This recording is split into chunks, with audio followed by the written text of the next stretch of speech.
And I'd like to start by acknowledging the traditional owners and custodians of the country on which we live and work. And from the pole dots on the map, that's right across the eastern part of Australia anyway.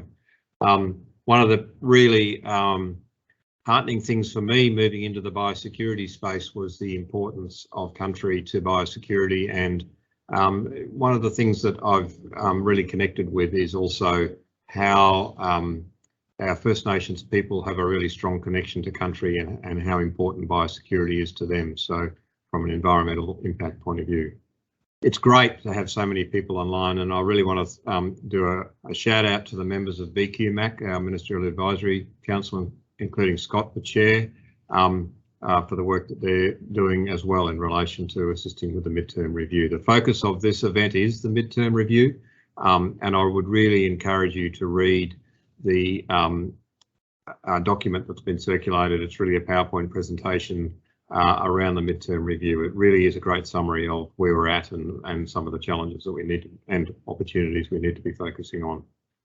Each day we'll have about 2 hours of presentations with a focus on strong partnerships and advancement in the biosecurity sector to help frame the work we'll be doing in the daily workshops. So those workshops are absolutely critical to determine how we best take our biosecurity partnership and system forward. And I'm really looking forward to getting the feedback from those and also participating in them myself. If there's a presentation that really stands out or brings home the value of the work that we do, for me, it's the story of the Fenech family farm. And so keep your eye out for that one. It really is insightful in relation to the challenges that we face right across the whole system from a biosecurity point of view. So at each of these annual forums, and we didn't have, you will recall, one last year for obvious reasons, and this one was supposed to be in Far North Queensland. So it is, some of you are in Far North Queensland, which is great, and we would all like to be there with you. But the beauty of, I guess, one of the things about COVID is that it has forced us to use technology and use technology in a way that actually, I think, probably enables more people to participate than otherwise might have been the case. So that's a real positive. But we do a poll to evaluate the partnership. So for those of you who weren't around for the development of the strategy, it was done in partnership. When it was done, it was agreed by all the people who contributed, and there were over 30 people who contributed to the document itself, or 30 different organisations and individuals. It was agreed that we would measure the partnership on an annual basis in these forums, and the people that were responsible for the drawing up of the partnership also agreed on the 5 metrics which we would use to monitor progress on an annual basis. So they are clarity of purpose and objectives, partners demonstrating mutual trust and respect, clarity of roles and responsibilities, and I think that's a real key for us in relation to changing roles and responsibilities as we move through our evolution in the biosecurity space, empowering people to take responsibility and act, and partnership collaboration to achieve goals. So they're the 5 metrics that you'll be voting on Thursday. So as we work through the next 3 days of events, of sessions and workshops, I'd encourage you all to look out for the key themes that we are seeking to reinforce throughout the forum. 2-way partnerships for mutual benefit, trust, clarity of purpose, empowering people to take responsibility and act. So, as Steph has indicated, the Minister's in Parliament today, so he wasn't able to be with us, unfortunately, but we do have a video message from Minister Mark Furner, the Minister for Agricultural Industry Development and Fisheries, and Minister for Rural Communities. So we'll throw to that address now. Thanks, Steph. I would like to acknowledge the Biosecurity Queensland Ministerial Advisory Council, or BQMAC, chaired by Scott Spencer. In particular, BQMAC has led the independent monitoring of the 62 action plans that sit under the Queensland Biosecurity Strategy 2018-2023. Throughout the next 3 days, you will all, as partners of the Queensland Biosecurity System, be leading a review of the strategy to make sure it is still current. I understand a major focus of the forum will be considering whether the vision we had in 2018 to use evolving technology and innovation to strengthen our biosecurity system remains current. When I released the strategy in March 2018, I said that maintaining the biosecurity system is a top priority of the Palaszczuk government, and that the strategy would be a blueprint to ensure Queensland remained at the forefront of effective biosecurity measures. I noted that Queensland already had a proven track record in responding to and managing unwanted pests and diseases. However, there is still no room for complacency when it comes to biosecurity.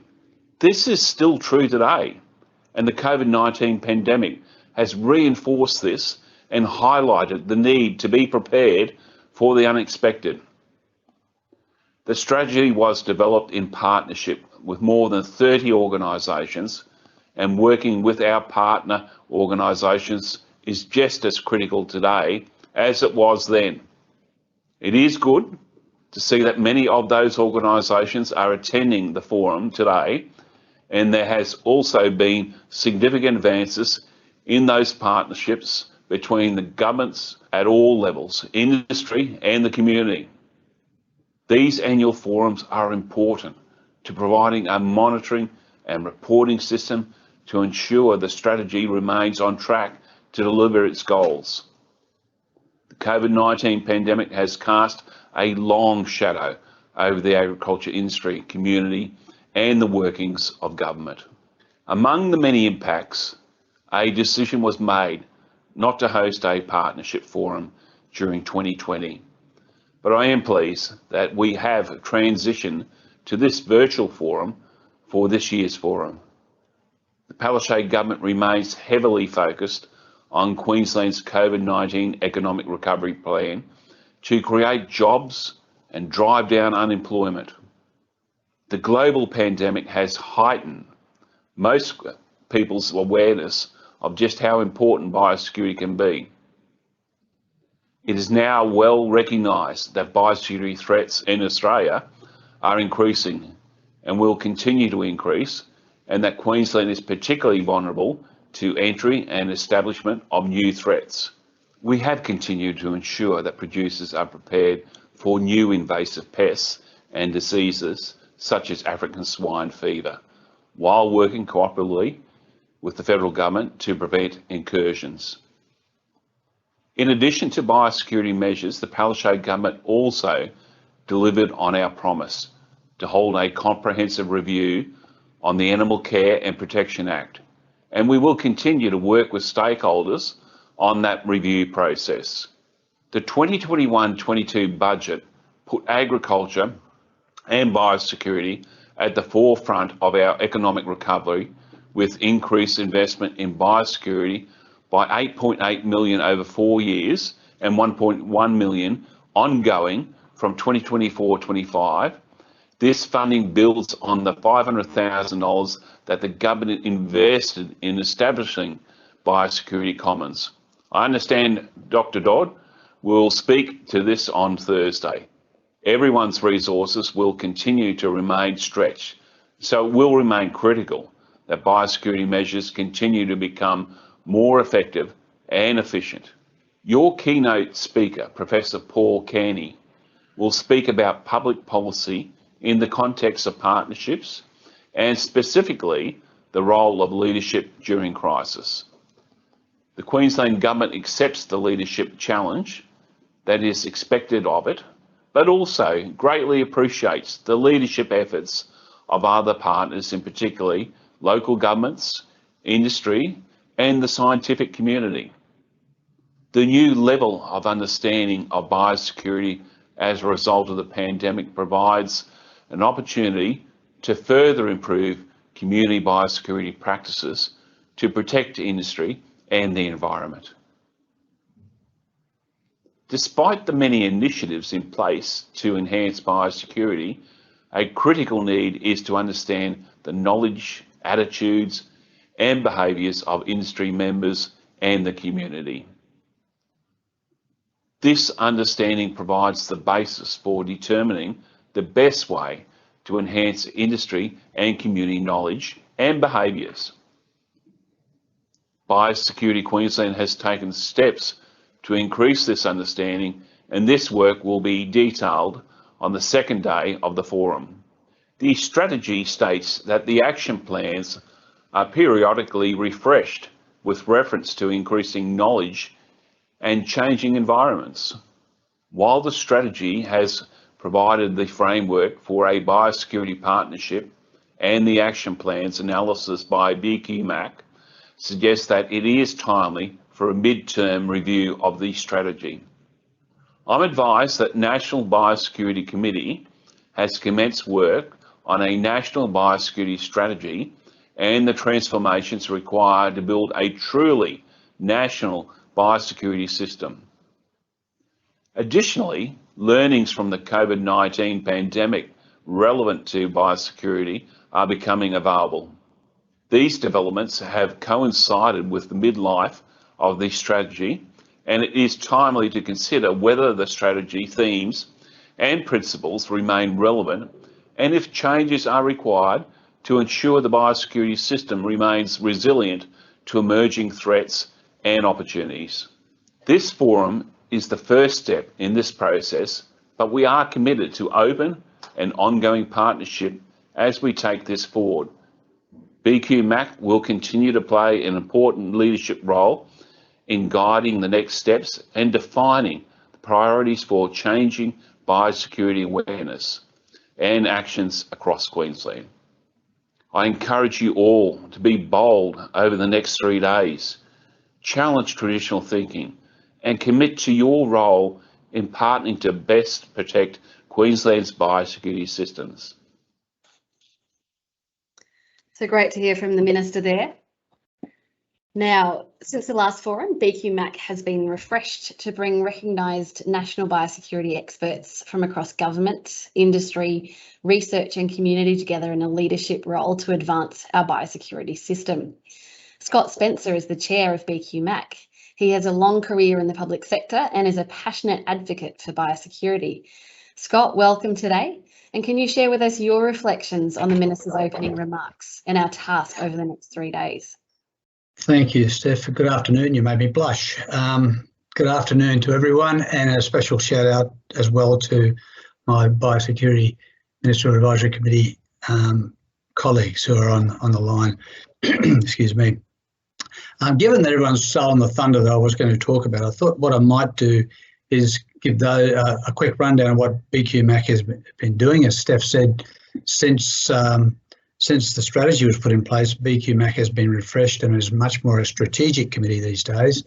Our role is to advise the Minister and the Department on strategic issues. It's an independent committee, independent of government, with the only government official being Malcolm Letts as the Chief Biosecurity Officer, who is a member of BQMAC. So we have two roles. We've got this role of looking at the biosecurity system as distinct from the nitty-gritty.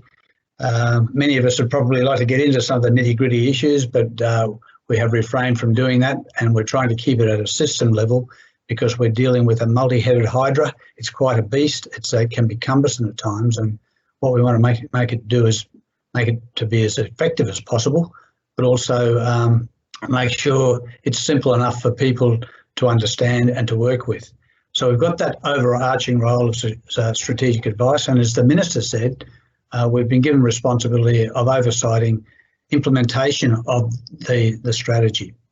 So in the last 18 months or so, we've looked at a range of issues. The Minister mentioned the work that Aaron Dodd will talk to you about on Thursday in terms of the Biosecurity Commons, about getting greater access to information about biosecurity in the hands of those people who can actually innovate. And that's really important to all of us. Innovation is the key to moving forward on a lot of these issues. We've also taken the chance to have a look at any learnings from the COVID-19 system, although I should say that was during the pre-Delta period and things may have changed since then, interesting and learnings and observations from BQMAC at that stage. None of it's rocket science, but strong leadership, good communications, excellent diagnostic capacity, really important to be able to trace back. And one of the things that we'll be talking about later in the forum as well is behaviour change, because it's clear that the behaviour of Australians and people around the world have changed because of COVID, and that applies just as much to biosecurity, particularly in our system where we have the general biosecurity obligation, which means it's everyone's responsibility to be biosecurity aware. So we've been looking at that sort of stuff, and in particular the work that Professor Maxine Whittaker has done in terms of behaviour change, and the department's done a lot of very good research about our clientele and the sorts of issues we have to deal with in terms of making sure we get the appropriate change to behaviour. Now, in terms of the strategy itself, as I said, and as the Minister said, we have an overarching supervisory role, if you like, or oversight role. And the work that both Malcolm and Steph mentioned in terms of the review, we've reviewed that, and it is a very good document. It outlines the progress and the lack of progress in some areas. We've been quite honest about that, and the department's been honest about it. But the issue to BQMAC was, that's fine, we could have provided that information to the Minister, and I think the Minister has seen it anyway. But it was really important to us to go back to the people who designed the strategy, and that's the partnership, because a key part of the biosecurity strategy in Queensland is a partnership approach. So not only is it good practice to have a good look at your strategies midway through the strategy, that's just good public policy. The timing was ideal. We didn't have the opportunity for a partnership meeting last year, a forum, so this forum, virtual as it may be, provides an opportunity for some frank discussion about the progress we have or haven't made in terms of the strategy. It's also really important, Malcolm mentioned the 5 criteria, that we judge our progress against those. The Minister also mentioned a very important issue which will loom large shortly, and that's the proposal for a national biosecurity strategy. Queensland's led the way a bit, my observation would be, in this process. But now we have the opportunity to influence a national strategy. So we've got to make sure that the partners are confident that our current settings are right. So each of the themes we've got to look at, have we got it right? What things should we do more of? What should we do less of? That's the aim of this forum today. I should also say, look, it's really easy to be critical. And you who know me, yes, I wear a black hat occasionally, but it's important that we do take a step back and say, is this working? Why is it working? Why is it not? I'd actually encourage you, though, not to lapse into habits that I have and others probably have of pushing hoary old chestnuts. We are about the system. We're about trying to find opportunities for improvement in particular, and it won't be particularly helpful if we just raise an issue without trying to indicate a way forward. So we'll be really interested in the sorts of feedback we get from the partners about what are some initiatives that need more support, what are some projects or areas of work that need more emphasis if we're going to be successful in delivering this strategy. So that to us provides an ideal opportunity for every level represented here. There are people from across Australia on this forum. All levels of government are involved in this.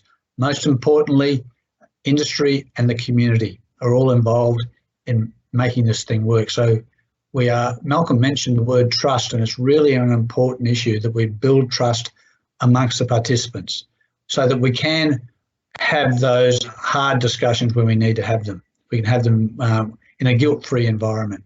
So the forum provides that opportunity. So please, as the Minister said, be bold. Don't be too bold, because remember, everything's restricted by resources and capacity. So don't be outlandish, I guess is a better way of putting it. But I would encourage you to be as frank as you can and to participate in the debate as much as you can. We are really interested in being able to provide the best possible advice to the Minister and the government about how to take this strategy forward, and more particularly, is it working? So, Steph, I might leave it at that. I'm around if people want to send chats through. I'll be back later in the discussion, but you're now well ahead of time because I didn't talk very long, and that means there's more time for us to have a conversation. So thanks, Steph. There is indeed. Thank you, Scott. Oh, I might just get you to mute there, Scott. So we can... Thank you, Scott. So we've heard the Minister's views. We've heard Scott Spencer, our Chair of BQMAC's thoughts on what we need to achieve over the next 2 to 3 days. And now it's time for you to share your views on what we need to achieve this year. You'll see that I've just put a link to a poll in the chat. If you log in to www.pollev.com/BioQLD, you can do that from any device, from your phone or from your computer. And share with us in just a couple of words, what's the number one thing that you want to achieve at this year's Partners Forum? I'll share those results on screen and we can have a look to see what we're all thinking.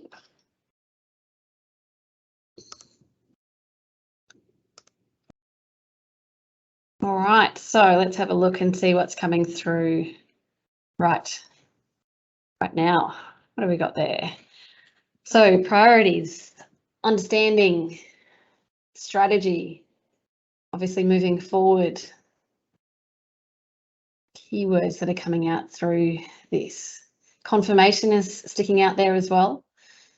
Clarity,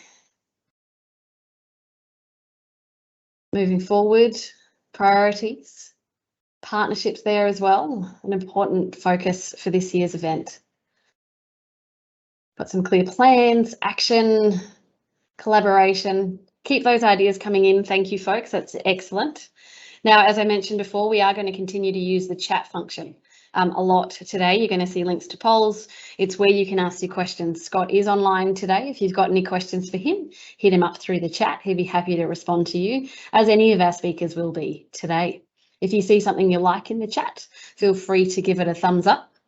Or if you want to respond to one of the comments we put in the chat, feel free. Now let's move on with the show. And next we'll bring you Professor Paul Cairney from the University of Stirling in Scotland. Professor Cairney is based, as I said, in the University of Stirling, and he's recognised internationally as one of the most influential experts in comparative public policy, policy analysis, policy theories, and especially their application in the Westminster system and the UK. Obviously, the time difference did not allow for a live crossover to Scotland today, but we recently caught up with Professor Cairney and he had a chat with Malcolm Letts. So let's hear what he had to say.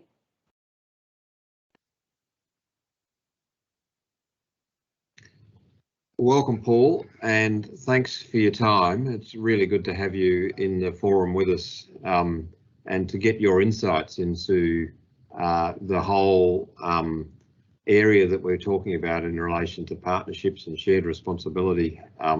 It's a big item for us in Queensland in relation to the Partners Forum that we are currently running and the biosecurity strategy that we have in place.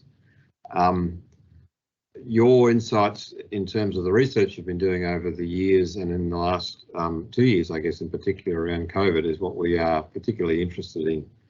And in Australia, we started the response to COVID really well from a collaboration and trust point of view. Everyone was pulling together. We're a federation, as you're aware, and we had consistent messaging, and there was a high level of trust in our policy makers, our politicians, our chief health officers were all very highly regarded, and the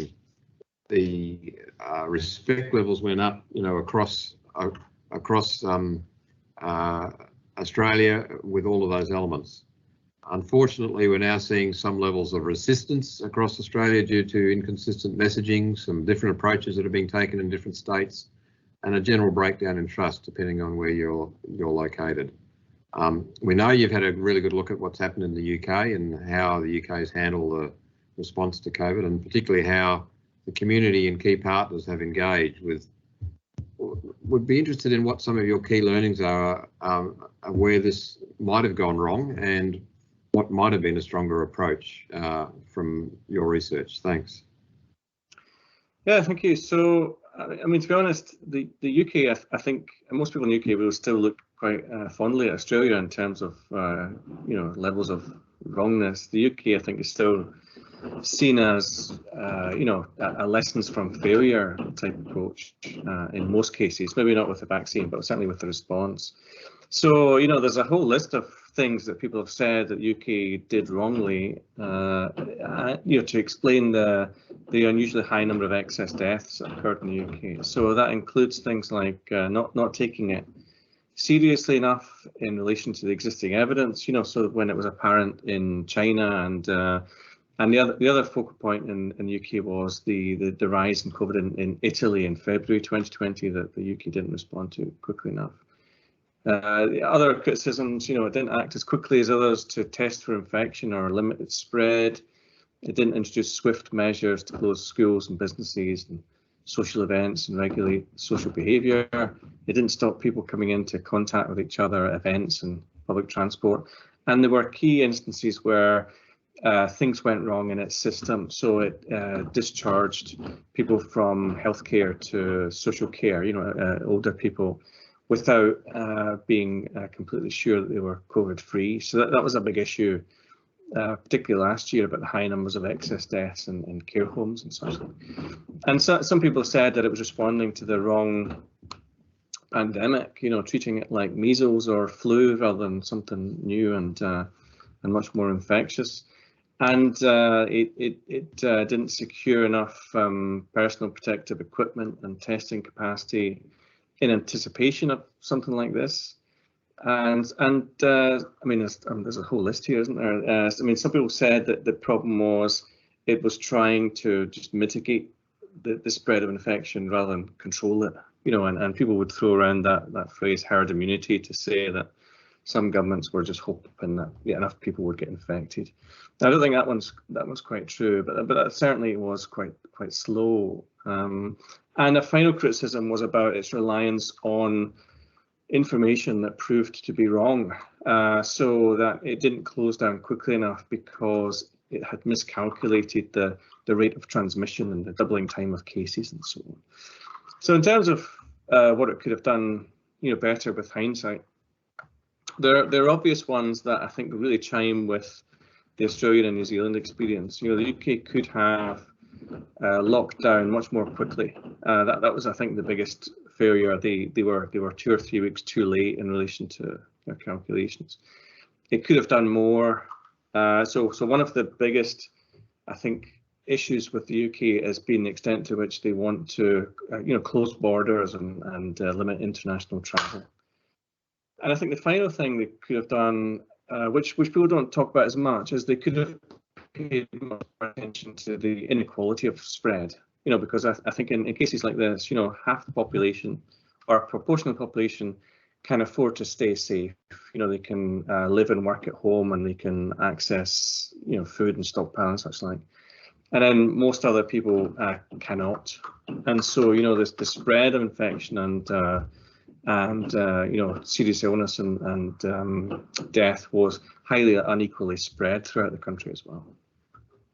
Yeah, thanks, Paul. And one of the interesting things for us in the scientific community, I suppose, is how science was viewed throughout this process. So initially, as I said, there seemed to be a rebirth of trust in science, and you know, it's remarkable what's been achieved in relation to vaccination development, you know, and rollout. But then we're seeing this large mistrust, you know, vaccine hesitancy, and we've had the President of the United States talking about, you know, using disinfectant and injecting it and things like this.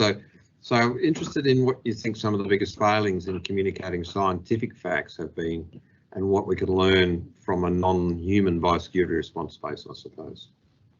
Yeah, so I think the UK might prove to be unusual because I think levels of vaccine hesitancy are probably the only thing that the UK has seemed to get remarkably right.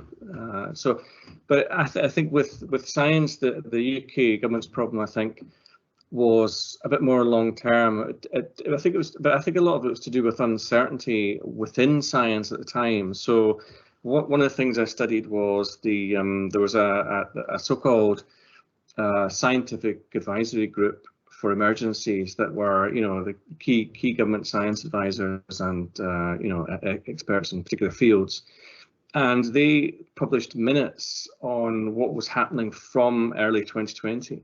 And what those minutes tend to show is that at the time they weren't really sure what they were dealing with. The first report said, there's this virus identified in Wuhan, and we don't know if it transmits from human to human yet.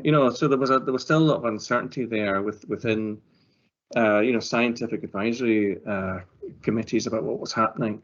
And there was a lot of uncertainty within those scientists about when to act and how to act, and they were very much focused on gradual measures to work out which ones worked and which ones didn't. So they were very kind of conservative in a sense, and there was uncertainty within those groups about key things like does it spread through droplets or aerosol, and so it took the UK government a long time to recommend and then enforce masks, partly because their scientific advice was not really pushing them towards masks. So that's, there's general uncertainty there. But I think the biggest problem is what you might call ambiguity, which is, what is the policy problem you're trying to solve? I think that was the UK government's most interesting issue. It had a sense of the problem it was trying to solve, and I think it was trying to solve a different problem than they were in, say, China or South Korea or New Zealand, for example. In many other countries, they would define the problem as we have to act now and intensively to stop this thing happening or to contain the spread, a profound sense. Whereas in the UK, the story was we have to mitigate or control this spread enough to protect healthcare, to keep R below 1, and to make sure that people don't panic, they don't stockpile too much, and to protect freedoms and liberal democracy and the economy. And a key thing in the UK in the early days was this idea of we need to avoid a much more important second peak of infection by suppressing too much in the first one. There was a very strong narrative that if you did too much sort of China style or like South Korea in early 2020, then you release those measures, then there would be a huge spike in infection. So that was that wasn't really so much uncertainty as ambiguity about how you do it. Yeah, thanks for that. It's interesting as a comparison in relation to where we've been in Australia in the same space, because it's a very different mindset to what we've had, I guess, both in Australia and New Zealand. And in many ways, I think we're getting to that space now that the UK was probably in a year ago. And there is this debate that's very much at the fore at the moment within Australia, because we're getting surging numbers in a couple of the states around the trade-off between the human health impacts and the economy and life in general. So we hear stories about mental health impacts and a whole range of other things, lack of exercise and what have you. So who do you think got the balance right, or sort of close to right, in what you've looked at across the world?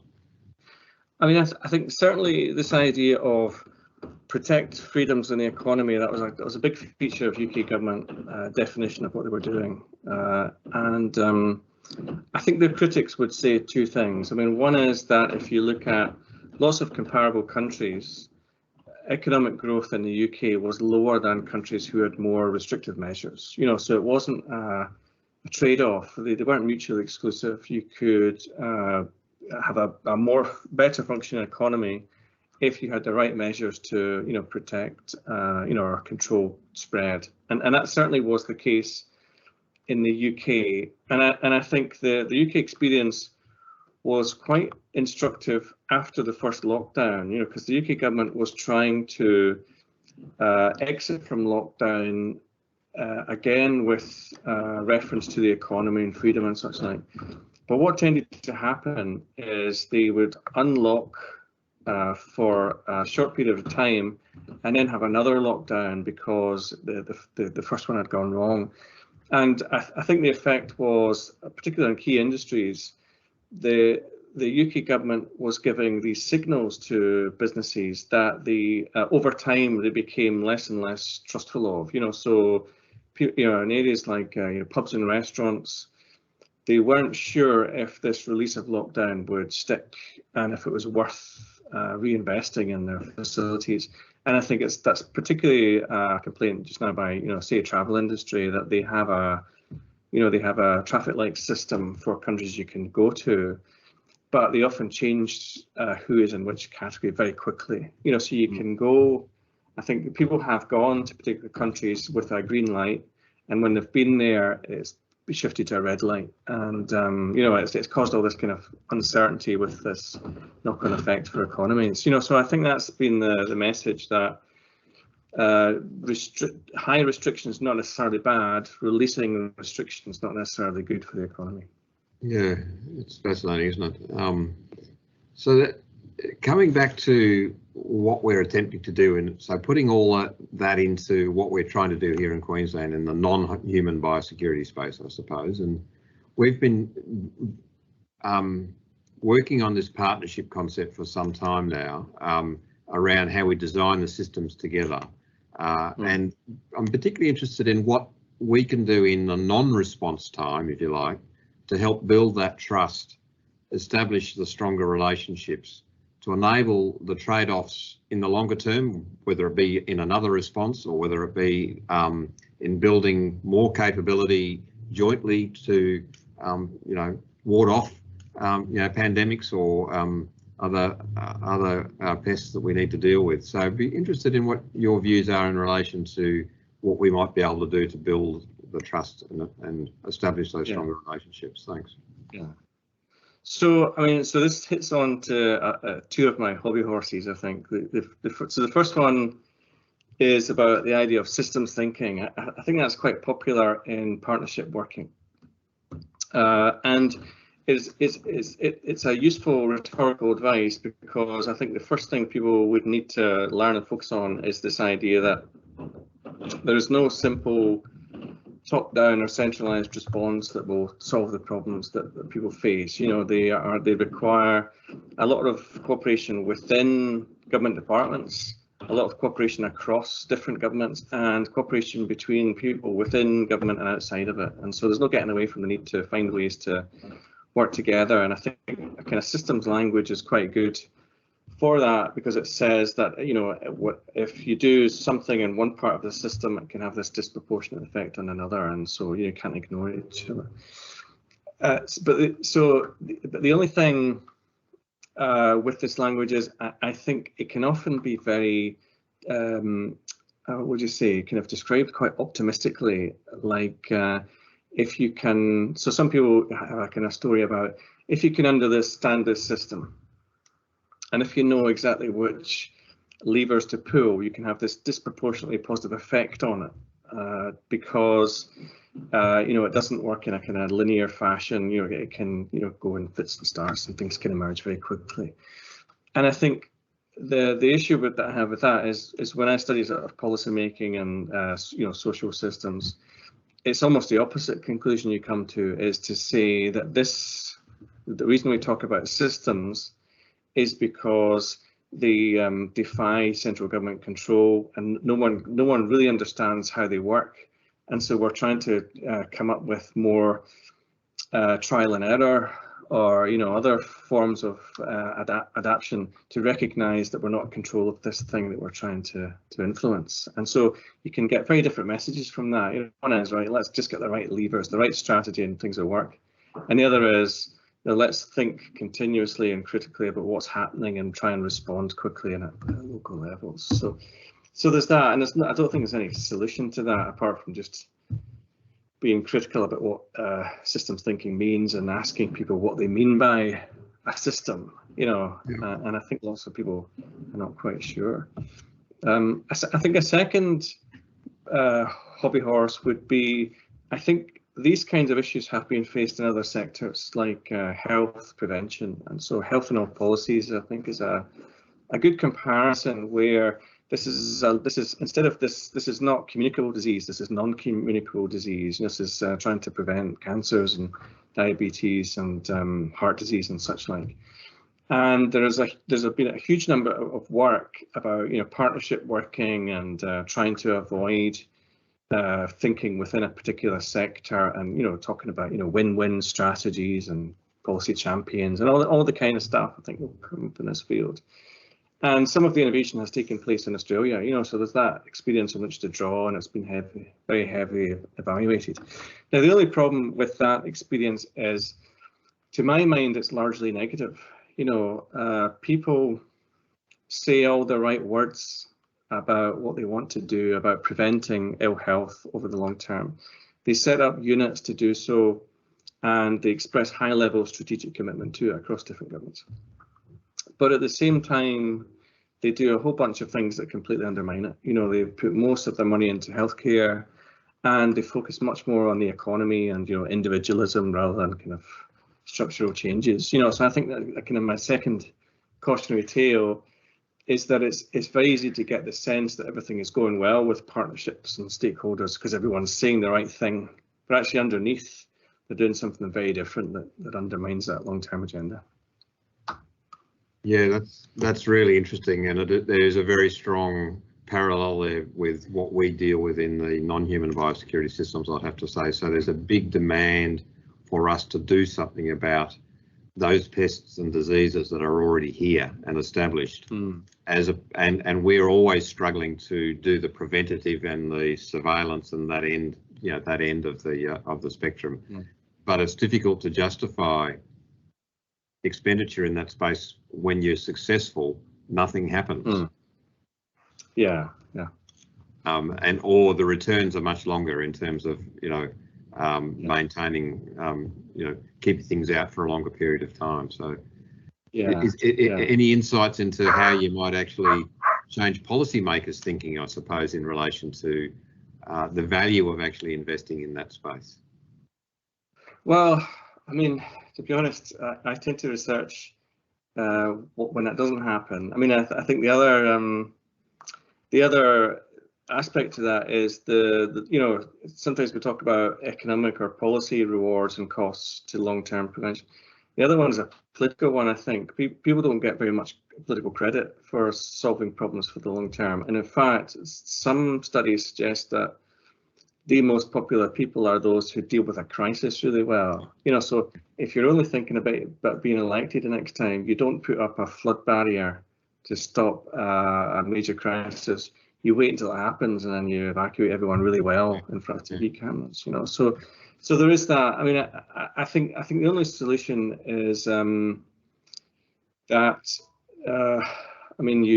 since this involves so much cooperation between so many people, you don't rely on things like high-level political strategies with high stakes because that can often get in the way. Or people talk about institutionalizing these things, and I know it's a little bit tricky because a lot of these things sound anti-democratic. But if I was trying to plan these things, I would try and get some level of high-level commitment to it, but then try and operate in relative anonymity so that you wouldn't be too affected by the waxing and waning of political cycles. But that's such a difficult balance, isn't it? Because sometimes you do need high-level political support for resources and such like, but often it gets in the way. Yeah, that's brilliant. Look, really appreciate your time. We are out of time, Paul. It's been fantastic talking to you from across the other side of the world, and I really appreciate your insights in relation to this whole question of trust and building relationships and dealing with what we are dealing with in a global pandemic, but we have been dealing with for some time in relation to maintaining our biosecurity health in Queensland. So thanks for your time. Okay, you're welcome. Thank you.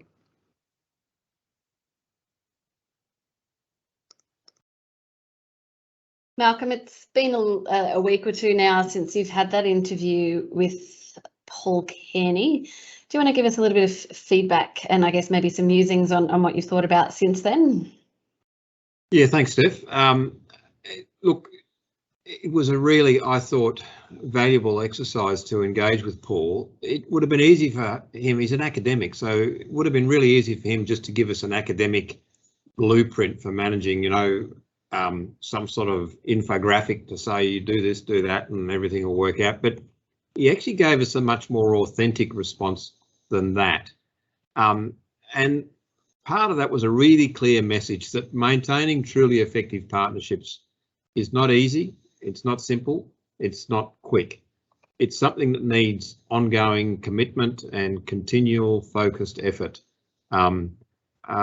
His advice was to, in terms of to build trust and an enduring partnership, there's no simple top-down or centralised approach. There's no one-size-fits-all. It requires a culture of working together. It requires ongoing cooperation. It requires persistence, and that, I guess, most difficult area in relation to ongoing communication between government and community and industry. It's really important, he pointed out, to ask people what their view is of how the system is and how it's operating, rather than make any assumptions or predetermined perceptions about what people will say. So what we've done in the workshop structure is to take Paul's recommendations on board and to place a real focus around maintaining an effective biosecurity partnership in Queensland. And it's fair to say that one of the other secondary or incidental results of the pandemic has been a greater normalisation of the linkages within and between government agencies and between industry and governments. And a really good example of that in Queensland is the Agricultural Coordination Group, which many of our industry participants today have been involved with. And we stood that up very quickly, and we brought key agencies into the space to be able to provide their views or their position in relation to what's might be impacting on industry and community, and how you know, what mechanisms there might be to work around that. So as we hopefully move towards a more normal operating environment, it's important that we continue to keep our working relationships alive. As I said right at the start, I think we've actually learnt quite a bit from technology in relation to how we can engage more people more easily in relation to having that effective communication happening. And I suppose just a few other more specific things in relation to what Paul had to offer was the comments about clarity of purpose, building commitment across a system, and the decisions about trade-offs in that space. And that's particularly important, I think, in terms of seeking to invest more in the left-hand side of the invasion curve, if you like, or more in that surveillance and prevention type space. It's the same in human health. The importance of empowering people to take responsibility and act.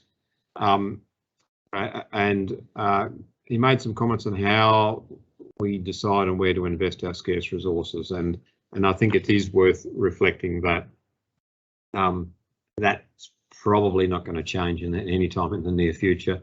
COVID's going to help in terms of a broader understanding of the importance of having a joined up, coordinated system, but it's not necessarily going to provide us with more resources in the biosecurity space. Thanks, Steph. Thanks, Malcolm. Good to hear your reflections. For those of us who were with us in 2019 at the Partners Forum, I'm sure you'll recall that we kicked that event off with a keynote presentation from banana farmer Andrew Serra on the impact of Panama TR4. It was incredibly powerful and a really strong reminder of the work that we do and why it's so important. And more specifically, why partnership and empowering people to take responsibility is also so important. This year, we felt each year that it's important to hear from those who've been impacted to share their stories. This year, we reached out to Matthew Fenech, a poultry farmer from New South Wales. In 2019, Fenech Family Farm was shortlisted and runner-up New South Wales Farmer of the Year. But things rapidly changed in early 2020.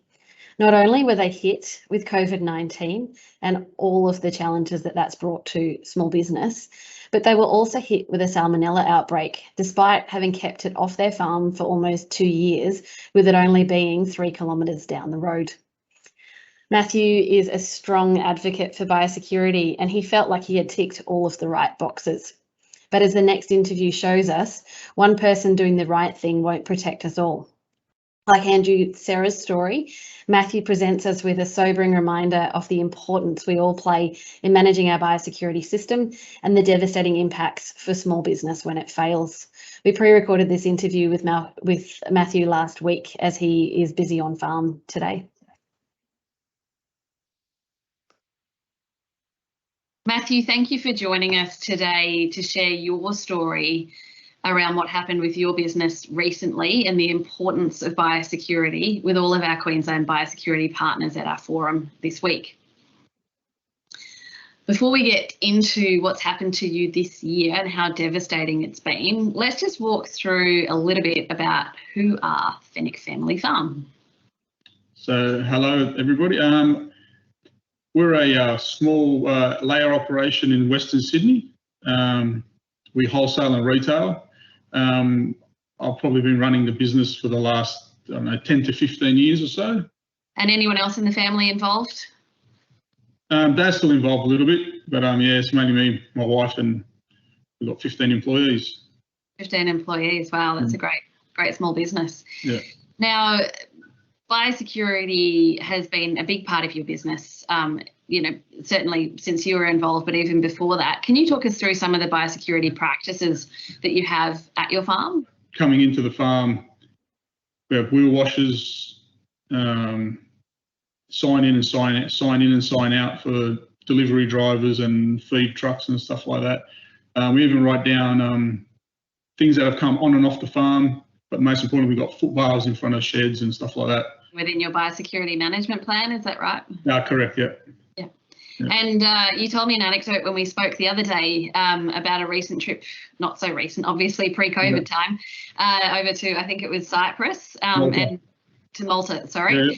And that biosecurity was still very much front of mind for you even on that trip. Yeah, well, before I left my shoes behind just in case you don't want to bring any nasties from overseas. So in the last couple of years in your region of the western suburbs of Sydney, is that right? Yeah, outskirts, yeah. There's been a salmonella outbreak that's been just 3 kilometres down the road from your property? Yeah, that's correct. Yeah, it was 3 kilometres away. We kept it away for probably 2 years, but unfortunately it did bite us in the backside. We did come onto the property. What happened when did you guys find it, or did someone? Okay, so DPI came out, done some tests, some swabs, and found it on one of our properties. Come out to our second property, done some swabs there, and within 3 weeks, all our birds were destroyed, and yeah, we're sort of where we are now. That's an incredibly fast, dramatic change to your business and devastating, Matthew. When you're sort of running an operation where you're wholesale and retail income now, we're sort of down less than 50% of what we're turning over for.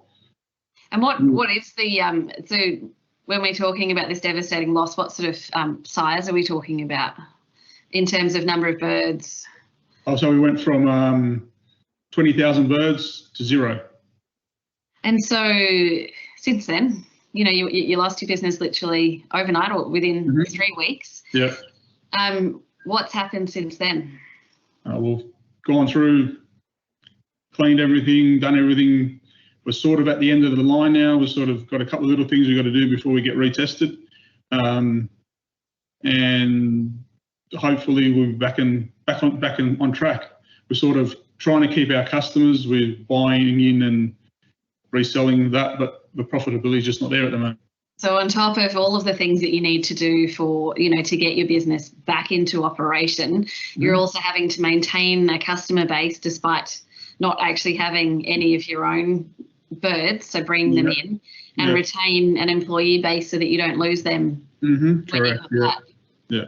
Sort of we rely on other people to sell your stuff, getting at a reasonable price so you can resell it and getting good product, which is not always, you know, it's not people are used to your quality, and when you're dealing with other people, you don't know what you're going to get. So sort of you're trying to give your customer the best you can, but you're not always able to do it because you're getting it from elsewhere. Yeah. And so what does the pathway out of this situation look like for you? Look, it's been a long road. I think it will still continue to be a long road, right? We've tweaked sort of things in our biosecurity that we used to keep a lot of records before. So that's sort of helped us with traceability and all that sort of stuff. So hopefully we'll continue doing those things later on. So if anything ever does happen again, but hopefully it'll keep it at bay. And you're a room full of people here today who are here to talk about how we work together in biosecurity preparedness. Mm-hmm. What's your key message there? Look, being farmers, I suppose, or in a group, we've got to sort of work together. If everyone sort of pulls the barrow sort of in the same direction, we'll all be working in the same direction, hopefully achieving the same sort of goal. And you need every farm to have good biosecurity practices in place. Then you obviously had them in place, but one farmer doing the right thing doesn't protect the system as a whole. Well, as you can see, it was down the road. We did the right thing, but it's come in and sort of devastated us because someone else brought it in and we copped it because of it. Yeah. And that's a pretty hard thing to cop, isn't it? It is, yeah, it is, especially when you know you've done everything right and you don't know why it's happened. If you knew why it happened, you'd be fine. You'd say, well, I did the wrong thing, I deserve it. But when you haven't done the wrong thing, you know. Yeah, so you need everyone together to be doing the right thing, so that we can all ward these issues off in the future. Yeah. Matthew, we wish you the very, very best at getting your business back off the ground, and really appreciate you sharing your story with all of our partners today to give us perspective on what happens when a biosecurity incident hits a family farm. Thank you. Thank you very much. You're welcome. Pretty sobering to hear from Matthew, and just how devastating the impacts have been to his business. I think we've all got our fingers crossed that he can overcome this and get back and off the ground and better than ever over the next couple of years, but it's going to be tough. I think it's important over the next 3 days that we do keep Matthew's story front of mind when we're thinking about the work that we do. We've seen these same types of examples from the white spot disease outbreak and from Panama TR4, where farms spanning multiple generations can lose everything overnight. There's stories like these that bring us here today, and it's why our core themes of partnership, of mutual benefit, and empowering people to take responsibility and act are so important. So let's keep those in mind and challenge us to think about those issues as we work towards the midterm update of the strategy over the next couple of days.